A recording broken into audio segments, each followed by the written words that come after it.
ആരാണ് ജാക്കി ചാനെ തട്ടിക്കൊണ്ടുപോയത്?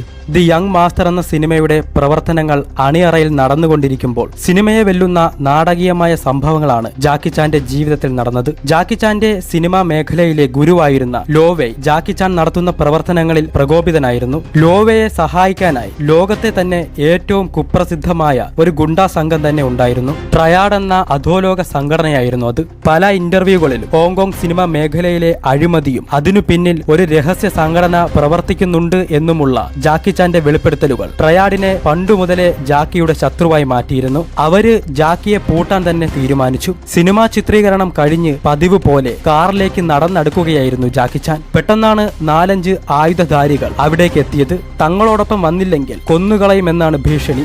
ജാക്കി ചാനെ കാറിൽ കയറ്റിയ അവർ നേരെ അദ്ദേഹത്തെ കൊണ്ടുപോയത് ലോവയുടെ ഓഫീസിലേക്കായിരുന്നു. ഗോൾഡൻ ഹാർവെസ്റ്റ് കമ്പനിയുമായുള്ള കരാറുകൾ റദ്ദാക്കുക എന്നതായിരുന്നു ജാക്കി ചാന് മുന്നിൽ ലോവെ വെച്ച നിർദ്ദേശം. ഒരു തീരുമാനം എടുക്കാൻ കഴിയാതെ ജാക്കി ചാൻ കുഴങ്ങി.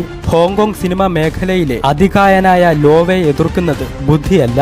അദ്ദേഹത്തിന് പിന്നിലുള്ളത് ട്രയാഡ് എന്ന അധോലോക സംഘടനയാണ്. അവരും അതിശക്തരാണ്. ജാക്കി ചാൻ ആശയക്കുഴപ്പത്തിലായി.